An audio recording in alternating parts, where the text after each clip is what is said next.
ইয়া আইয়ুহাল্লাযীনা আমানু ইসবিরু ওয়া সাবিরু ওয়া রাবিতু ওয়াত্তাকুল্লাহ।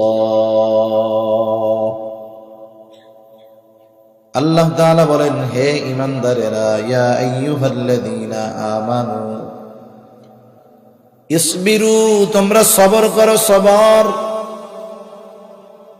2 নাম্বার সাবিরু, সবরের উপরে তুমি অটল থাকো। 3 নাম্বার আল্লাহ তাআলা বলেন ওয়ারাবিতু, সর্বদা জিহাদের জন্য প্রস্তুত থাকো। 4 নাম্বার আল্লাহ তাআলা বলেন ওয়াত্তাকুল্লাহ, তোমরা আল্লাহ তাআলাকে ভয় করো। তাহলে কি হবে? লাআল্লাহ কালামে হাকিমের মধ্যে আসলে নিশ্চয়তার অর্থ দেয়। তার মানে আল্লাহ তাআলা জানায় দেন, এই 4 গুণ যদি অর্জন করো তোমরা সফল হয়ে যাবা। এই 4 গুণ অর্জন কেন করবা? লাআল্লাকুম তুফলিহুন, যাতে করে তোমরা সফল হতে পারো। 1 নম্বরে আল্লাহ তাআলা বললেন, ইয়া আইয়ুহাল্লাযীনা আমানু, হে ঈমানদারেরা, ইসবিরু, সবর করো, সবর। সবর কোথায় করতে হবে? তাফসীরে মাআরিফুল কোরআন সহ প্রসিদ্ধ সব তাফসীর গুলার মধ্যে আসছে, ঈমানদার সবর করবে 3 জায়গায়। কয় জায়গায়? 3 জায়গায় ঈমানদার সবর করবে। 1 নাম্বার, সবর হবে আনুগত্যের মধ্যে তথা ইবাদতের মধ্যে হবে সবর। লম্বা আলোচনা আমি ওইদিকে যাব না, সংক্ষিপ্ত সারে যতটুকু বোধগম্যতার জন্য প্রয়োজন এতটুকু আমরা আলোচনা করব। তাহলে ইবাদতের মধ্যে সবর, ইবাদতের মধ্যে সবর, এটা কেমনে হয়? ইবাদত যদি সবরওয়ালা ইবাদতে পরিগণিত করতে হয়, ওই ইবাদতের মধ্যে 2টা জিনিস লাগেই লাগে। ইবাদত ছোট হোক আর বড় হোক, মূল বিষয় এটা নয়, বরং যদি ইবাদতের মধ্যে ওই 2 জিনিসের উপস্থিতি থাকে, ইবাদত ছোট হলেও ওটা আল্লাহ তাআলার কাছে দামি হয়ে যায়। 1 নাম্বার, প্রত্যেকটা ইবাদতের মধ্যে যেই জিনিসটার দরকার সেটার নাম হলো ইখলাস, নিয়তের পরিশুদ্ধতা। আমি যেই আমলটা করতেছি, ছোট হোক আর বড় হোক, আমার উদ্দেশ্যটা কি? কার সন্তুষ্টি উদ্দেশ্য? আগে আমাকে এই জিনিসটা ঠিক করতে হবে, টার্গেট নির্ধারণ করতে হবে। আমার ছোট বড় সব ইবাদত আল্লাহ তাআলার সন্তুষ্টির জন্যই হবে। 2 নাম্বার, ওই ইবাদতটা নিজস্ব পদ্ধতি প্রক্রিয়ায় করলে হবে না, ওই ইবাদতের পদ্ধতি হতে হবে মুহাম্মাদুর রাসূলুল্লাহ সাল্লাল্লাহু আলাইহি ওয়াসাল্লামের। তাহলে 1 নাম্বার হলো ইখলাস, 2 নাম্বার হলো সুন্নাত। এই 2 জিনিস মাস্ট, লাগবেই লাগবে। এই 2 জিনিস যদি ঠিক থাকে তাহলে ইবাদত ছোট হলেও আল্লাহ তাআলার কাছে কবুল হবে। ইবাদত সবরওয়ালা ইবাদত হবে, সুন্দর ইবাদত হবে। সুন্দরের সংজ্ঞা আমাদের কাছে একরকম, আল্লাহ তাআলার কাছে আরেক রকম। সবরওয়ালা ইবাদত মানে সুন্দর ইবাদত। আমরা সুন্দর বলতে এটারে বুঝি যেটা আমাদের চক্ষুদয়কে তৃপ্ত করে, অন্তরের মধ্যে মজা লাগে। চোখ দিয়া দেখলে ভালো লাগে, অন্তর দিয়া মজা লাগে। যেমন আফ্রিকার মানুষগুলা কালো না দেখতে? এটা কি আমাদের ভাষায় সুন্দর না কালা? নিঃসন্দেহে কালো। এদেরকে আমাদের ভালো লাগে না, সুন্দর লাগে না। বাহিরে যেটা দেখা যায় আমরা সেটার উপরে নির্ভর করে সৌন্দর্যের সংজ্ঞা দিয়ে থাকি। কিন্তু আল্লাহ তাআলার কাছে সুন্দর এই চামড়ার বর্ণের রঙের কারণে নয়, বরং আল্লাহ তাআলার কাছে সুন্দরটা হলো অন্তর সম্পৃক্ত একটি বিষয়। এজন্য রাসূলুল্লাহ সাল্লাল্লাহু আলাইহি ওয়াসাল্লাম বলেন, ইন্নাল্লাহা লা ইয়ানজুরু ইলা সুওয়ারিকুম ওয়ালাকিন ইয়ানজুরু ইলা কুলুবিকুম ওয়া আমালিকুম।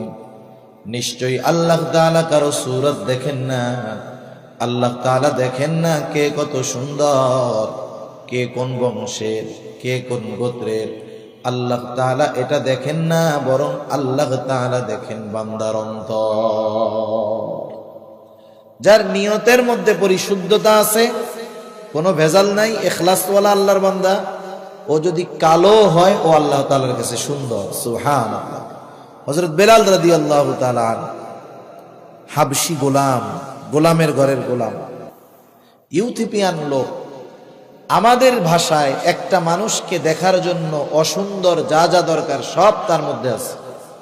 কালো, ঠোঁট মোটা, পা চওড়া, চুল কুকড়ানো, অথচ আল্লাহ তাআলার কাছে লোকটার কেমন দাম। নবীজি মেরাজে গিয়া জান্নাতে বেলালের পায়ের আওয়াজ শুনতে পাইছে। সুবহানাল্লাহ। সেজন্য এক নম্বরে সবর হবে ইবাদতের মধ্যে। ইবাদতের মধ্যে সবর অর্জনের মাধ্যম অন্যতম দুইটি জিনিস, ইখলাস আর সুন্নাত। 2 নাম্বার সবর হলো গুনাহ থেকে বেঁচে থাকার মধ্যে সবর, সবরুন আনিল মাআসি, গুনাহ থেকে বেঁচে থাকা এটাও অন্যতম সবর।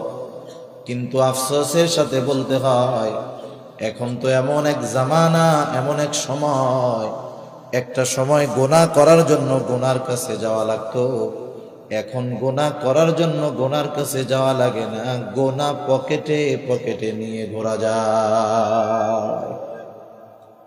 আজ থেকে 30 বছর আগে একটা মানুষ যদি চিন্তা করতো ও সিনেমা দেখতে যাবে, যে জায়গায় খুশি সেই জায়গায় কিন্তু সিনেমা দেখার গুনাহ করা যাইতো না। ওই দূরে যে এক জায়গায় সিনেমা হল আছে ওই জায়গায় যাইতো, সপ্তাহে একদিন 3 ঘন্টা সিনেমা দেখার গুনাহ করত। মন চাইলেও আর ওইটা ছাড়া আর সুযোগ নাই। এরপরে একটু পরিবর্তন হলো, গ্রামে গ্রামে বিটিভি টেলিভিশন চলে আসলো, অনেক উঁচা অ্যান্টিনা দিয়া। এখন আর সিনেমা দেখার গুনাহ করার জন্য সিনেমা হলে যাওয়া লাগে না।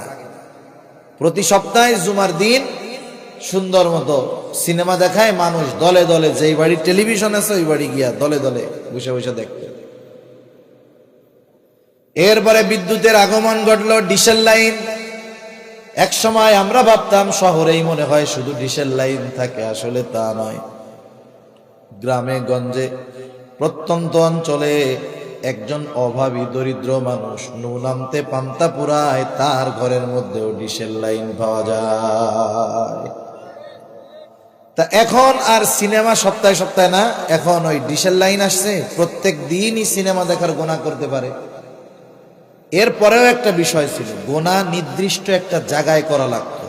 যেই ঘরের মধ্যে টিভি ওই ঘরে গুনাহ করা লাগতো, বাইরে গেলে তো আর দেখার উপায় ছিল না। 21 শতাব্দীর আগমন, সময় অগ্রসর হইতেছে, আর ঘরে ঘরে হাতে হাতে যখন মোবাইল চলে গেল, একটা সময় গুনাহ করার জন্য সিনেমা দেখতে চায়, দোকানে গিয়ে মেমোরি কার্ডের মধ্যে সিনেমা বইরাই না দেখতো, যা ভরা আছে সেটাই দেখতে হবে, মন যেটা চায় সেটা দেখা যায় না। এরপরে চলে আসলো smartphone, mobile, network 3G 4G 5G। এখন গুনাহ আর নির্দিষ্ট কোনো জায়গায় করতে হয় না, যেখানে মন চায়, যা মন চায়, যেভাবে মন চায় গুনাহ করা যায়।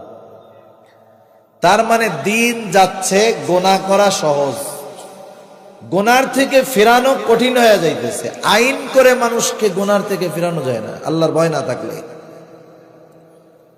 আল্লাহর ভয় না থাকলে গুনার থেকে ফেরানো যায় নাই। 2 বছর আগে ধর্ষণ নিয়ে বাংলাদেশে খুব ব্যাপক কথাবার্তা। একটা সময় ধর্ষকের সর্বোচ্চ শাস্তি ছিল যাবজ্জীবন জেল।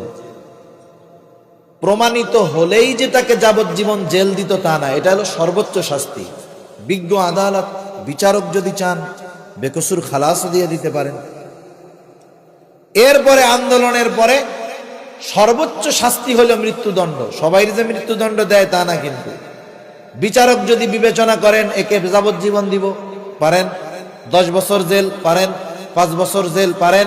বিচারক যদি চান ওরে বেকসুর খালাসও দিয়ে দিতে পারে। বাংলাদেশে পায় না এরকম অপরাধী একেবারে বেকসুর খালাস পায় না, পায় তো। তাহলে দেখেন আইন করলো যে ধর্ষণের শাস্তি সর্বোচ্চ মৃত্যুদণ্ড। এই আইন হওয়ার পরে বাংলাদেশ থেকে ওই গোনা ওই অপরাধ একবারে নাই হয়ে গেছে। তার মানে চিন্তা করে দেখেন, দুনিয়ার আইন দিয়ে মানুষকে গোনার থেকে ফেরানো যায় না, কারণ রাস্তা একটা বন্ধ করলে আরো 20টা খোলা থাকে। যদি আইন করতে হয়, গোনা বন্ধ করতে হয়, গোনা সংগঠিত হওয়ার সব পথগুলোকেও রুদ্ধ করে দিতে হবে। ইসলামে জেনা ব্যভিচার হারাম। আল্লাহ তাআলা বললেন, ইয়া আইয়ুহাল্লাযীনা আমানু, হে ঈমানদারেরা, ওয়ালা তাকরাবুজ জিনা, তোমরা জেনার নিকটবর্তী হয়ো না। জেনা কইরো না, এই আয়াতে বলছে জেনার নিকটবর্তী হয়ো না। ইসলাম শুধু জেনা ব্যভিচারকেই নিষিদ্ধ করে নাই, বরং জেনা ব্যভিচার সংগঠিত হওয়ার যত পথ আছে সবগুলাকে ইসলাম বন্ধ করে দিয়েছে। ধর্ষণের শাস্তি সর্বোচ্চ মৃত্যুদণ্ড এই ঘোষণা দিয়ে ধর্ষণ সংগঠিত হওয়ার রাস্তাগুলা যদি খোলা থাকে, কিয়ামত পর্যন্ত আইন করে পৃথিবী থেকে ধর্ষণ দূর করা যাবে না। এরপরেও প্রত্যেকের তো আত্মজিজ্ঞাসা করার একটা ব্যবস্থা আছে, আমি নিজেকে নিজে গুনার থেকে কেমনে বাঁচাবো? আইন তো পারবে না। আমার কিছু চিন্তাধারা আমাকে গুনার থেকে বাঁচাতে পারে।